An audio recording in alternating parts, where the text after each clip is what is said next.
Tansei, I'm Krisanachkite. Welcome to APTN National News Daytime. A woman from the Thunderchild First Nation in Saskatchewan has been arrested and charged with second-degree murder following a triple homicide. According to Saskatchewan RCMP, 3 men with gunshot wounds were found on a property northwest of Turtleford on Wednesday just after noon. RCMP say someone reported 3 injured people, and when officers and paramedics arrived, life-saving measures were attempted, but all 3 men were declared dead on scene. 2 of the men have been identified. Investigators are still trying to identify the 3rd victim. 25-year-old Madison Patty Jimmy from Thunderchild First Nation has been arrested and charged with second-degree murder in the death of Tonio Cantel from Island Lake First Nation. Multiple firearms were also seized from the property. Patty Jimmy made her first court appearance today in North Battleford. RCMP are not releasing the names of the 2 other victims. The investigation continues this week. Yukon RCMP in Whitehorse closed off a section of a park in the city's northeast side on Thursday afternoon following a sudden death investigation. On Thursday, November 6th at around 3 p.m., RCMP and the Yukon Coroner Service received a report of a sudden death in the Shipyards Park area. RCMP closed off most of the park to the river, and the public were asked to avoid the area. The scene was later cleared in the evening just after 9:20 p.m. yesterday. RCMP say the investigation is still in its early stages. If anyone has information on what happened, you are asked to contact RCMP or Crime Stoppers. Manitoba RCMP is asking for the public's help in locating a woman in her 30s who has been missing for 3 weeks. RCMP says 36-year-old Miranda LePage hasn't spoken with her family since October 17th, and her family is concerned for her well-being. RCMP said they didn't receive a missing persons report for LePage until November 1st. LePage was living at an address on Carleton Place in Thompson, and efforts to try and locate LePage in Thompson have since failed. Miranda LePage is 5'5", 120 pounds with black hair and brown eyes. If anyone knows where LePage is, you are asked to contact RCMP. Thompson is located 760 kilometers north of Winnipeg. The Alberta Serious Incident Response Team, or ASIRT, has cleared 2 RCMP officers in the shooting death of 15-year-old Hoss Lightning Saddleback. The youth was shot several times in Wetaskiwin in August of 2024. Their investigation concluded that the officer believed that Lightning Saddleback had a gun in the backpack he was holding and pointing at him. It says that the officer fired several shots after repeated warnings to put his hands up, but the 15-year-old continued to approach with his arm raised, with the backpack covering his hand. Lightning Saddleback died on the scene. No gun was found. APTN will continue to bring you reactions to this decision in the coming days. A new report is out that says geography limits the access to justice in Northern Ontario communities when it comes to sexual assaults. The survivors group She Matters released the report earlier this week. According to researcher Patty Derbyshire, survivors have little to no access to sexual assault evidence kits or forensic exams, and that fewer Indigenous women report their assaults due to a deep mistrust of and systemic racism in the healthcare and criminal justice systems. Derbyshire says one recommendation is a community-based approach by having continuous access to culture in the healthcare system.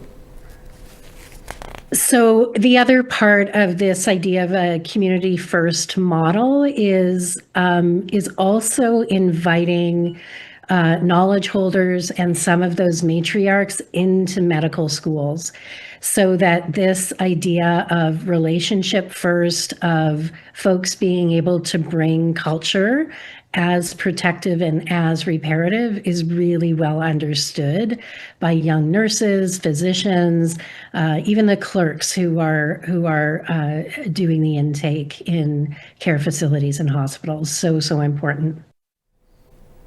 The Manitoba bill to detain people high on drugs causing public disturbances for up to 72 hours passed Wednesday evening. Some say the quick turnaround for the bill, first tabled at the beginning of October, still has room for improvement and might not be effective. APTN Sav Jonesa reports. Manitobans publicly high on drugs may be detained for up to 3 days now that a new bill was passed in the provincial legislature on Wednesday. Bill 48, or the Protective Detention and Care of Intoxicated Persons Act, mainly hopes to address the meth crisis affecting the province. Manitoba Premier Wab Kinew says intoxicated people will be detained when they are, quote, causing a problem in the community. The person who is too caught up in their addiction to be able to take care of themselves is no longer going to decide how safe the rest of the community is. Instead, the rest of the community is going to step up, get them the treatment that they need, but most importantly say, we're taking back our streets, we're taking back our communities, we're taking back our bus stops, and we're going to make Manitoba safe again. Alongside the bill comes a new detox facility in Winnipeg's downtown core where people will be held, assessed by healthcare professionals, and offered addiction support. The Conservative opposition scrutinized its location, which is across the street from a school, but Kinew says it should be open as soon as late November and will have 20 holding units to start. The conditions of the existing facility where the police take somebody when they're acting up like this, it's pretty rough. The new facility is going to be more humane, more dignified, but most importantly, it's going to be somewhere where somebody who's causing problems on drugs can be taken so that they're not in the emergency room waiting room. They're not at the bus stop. They're not bugging you while you're trying to go to the grocery store. Kinew and Manitoba's addictions minister, Bernadette Smith, say the 72-hour maximum confinement at the facility is necessary for individuals under the influence of methamphetamines, as the substance takes longer to leave their system. Those brought to regular detention centers will not be held longer than 24 hours. Leah Gazan is the Member of Parliament for Winnipeg Centre, the area where the facility and most of Winnipeg's unhoused population resides, of which 71% say they use substances like meth, according to the 2024 Street Survey by End Homelessness. She has concerns on whether Bill 48 is charter compliant and worries some officers may detain people who are not on meth because it requires saliva or urine to test, unlike alcohol with breathalyzers. So how do you determine, if you're not a trained psychiatrist or somebody with a psychiatric training, whether the person's behavior is attributed to, again, meth, a psychotic episode, or a bipolar disorder? She says some community organizations have raised issues with the bill stigmatizing people who use drugs. I think this is a very complex issue, but the reality is we know carceral approaches and forced treatment through ample research are ineffective. Forced treatment doesn't work. We need to deal with the root causes of this issue. Sav Jonesa, APTN National News, Winnipeg. Earlier this month, APTN spoke with Big Stone Cree Nation Chief Andy Aluk in Treaty 8 territory in Alberta. He talked about the economic prosperity and new investments in the community, such as a new school and housing. He criticized the federal and provincial governments for not responding quickly enough during this summer's wildfire, which destroyed dozens of structures on the nation. He also told APTN that he intended to run again for chief in next year's elections. On Wednesday afternoon, the band issued a release indicating that Chief Aluk had submitted his resignation. The resignation was accepted by council. However, no reason was given for the chief's resignation and no reasons were given for the council's acceptance of it. We'll follow this story in the coming days. We're always looking for your feedback or story ideas. Here's how you can continue the conversation with us. If you have a story you want to share, send us an email to news@aptn.ca. And to read and watch our stories, you can go to aptnnews.ca. You can also find us online on your favorite social media sites, including TikTok, YouTube, LinkedIn, and X. Follow APTN News to join the conversation and see our latest stories. When we come back, we'll take you to a language conference in Saskatoon. Stay with us.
Welcome back. People recently gathered in Saskatoon to learn more about how connecting with their culture can help in their healing journey. As CTV's Hallie Mandrick reports, that journey starts with language. There was a spotlight on learning during Day 2 of the 2025 First Nations Language Keepers Gathering. The featured panel, titled Learner's Journey on the Sacred Path of Language, showcasing how the next generation is keeping Indigenous language alive. They're actually online, inspiring people to pick up the language, whether they be teenagers, whether they be people in their 30s or 40s, or even more seasoned people. It's very inspirational to hear the youth and how they are inspiring language revitalization. One of the panelists, Iskiasqueu, recalled how reconnecting with her language was an important part of her healing journey. And I went down a really bad road for a little bit, and when I got better, the language started to come back a little bit. And I noticed, for a lot of years, that I was running away from my language when I moved to the city. And when I got better, I had to realize that I had to be who I was in my identity. So it makes me feel whole learning my language. The panelist now travels around to different communities as an influencer and comedian, often promoting how folks can reconnect with their culture. Brander says people like Iskiasqueu are crucial in keeping language alive for future generations. By being able to engage young people, we ensure that the ancestors' voices are heard in the future. And so, by working with elders, by working with language champions, youth are able to inspire the next generation. Much of the conference also focused on overcoming the challenges that come along with learning a language, especially one that was not allowed to be spoken for a number of years. It's that intergenerational cycle of shame back here. Even me, I still get it. I get nervous when I speak Korean. I start saying words wrong, but we have to show our young people that it's okay to make a mistake, because when we make that mistake and we laugh about it, we remember it, and then we don't make that mistake next time. Hallie Mandrick, CTV News, Saskatoon. The Nunavut Departments of Education and Transportation, along with Infrastructure Nunavut, held public information sessions on the future of Iqaluit elementary schools. As APTN's Justin Hardy tells us, the discussion sought input on the best path forward for 2 schools in Iqaluit and 1 school in neighboring Apex. Educators, parents, and concerned community members were gathered for each of the input sessions. Top of mind for many coming into the discussion were worries of amalgamation, combining some of the schools in the district. Presenters said these concerns were also brought forward at last year's input sessions. And as a result of that feedback, we determined that those 2 options were essentially non-viable, taking them off the table. Throughout each input session, those in attendance had lots of opportunity to ask questions and voice their concerns. One community member, Kathy Hansen, says one of her concerns was possible locations for new schools that are one of the options being looked at.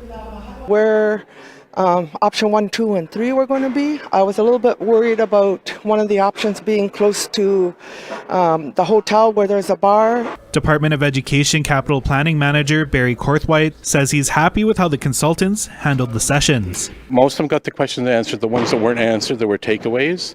And I know the consulting team will adjust with the questions they weren't able to answer and adjust it moving forward when they actually develop the business case. While she did get her questions answered, Hansen says she's concerned with how accessible the sessions were. I'm a little bit worried about the way they answered about reaching out to the elders, especially for Inuit Kawyamajitokhangit, and a lot of our elders are caretakers of younger children. The feedback gathered from these community sessions will be combined with data collected last year to help build the plan for the future of elementary schools in the district. Justin Hardy, APTN National News, Iqaluit. A social worker in Kugluktuk, Nunavut is concerned for some of her clients who bank with Royal Bank of Canada. Araba Imperum says an alarming number of community members cannot get help with their locked or inaccessible RBC accounts when they need it most.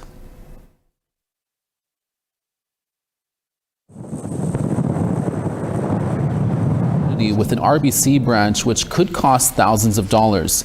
Ibrahim says clients who have trouble participating in virtual meetings cannot access services, and she herself was denied being able to help clients during these meetings. When asked, RBC issued a statement that reads, "Clients who reside in remote or isolated areas without reasonable access to an RBC ATM or RBC branch and require a client card PIN reset may contact us by phone to initiate this request without the need for the client to appear in person at a branch." Ibrahim says she wants RBC to make sure and see if they are actually helping remote Nunavut clients.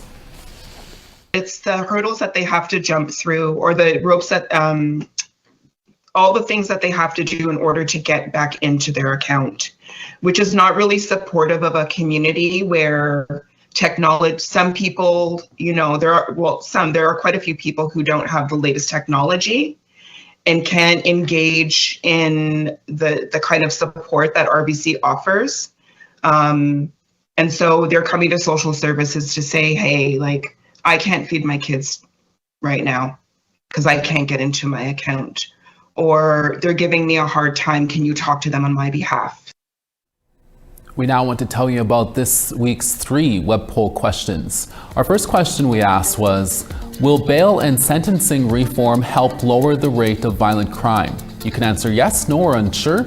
Our second question was, does your community have a plan to combat the opioid crisis? You can answer yes, no, or unsure.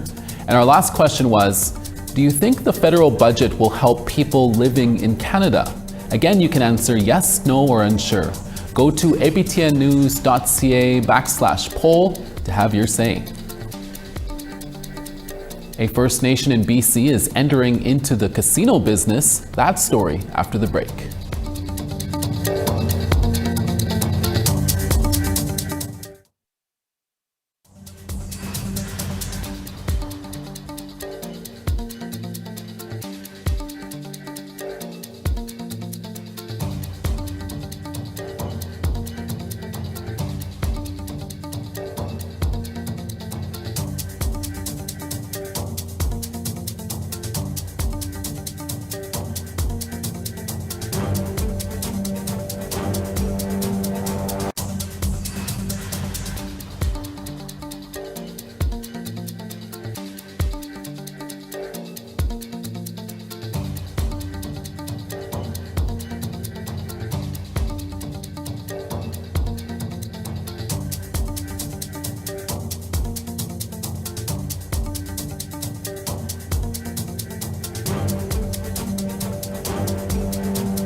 On the East Coast, Halifax 7, St. John's 4.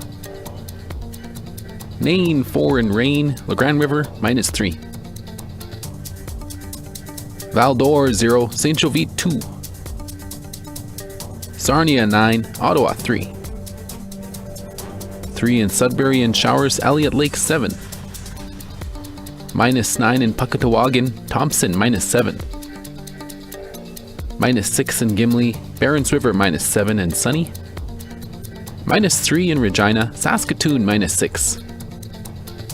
Meadow Lake -8, La Ronge -9. Cloudy in Peace River at 2, Grand Prairie 4. Lethbridge 8, Red Deer 5. Tofino 10, Bellacoola, showers and 1.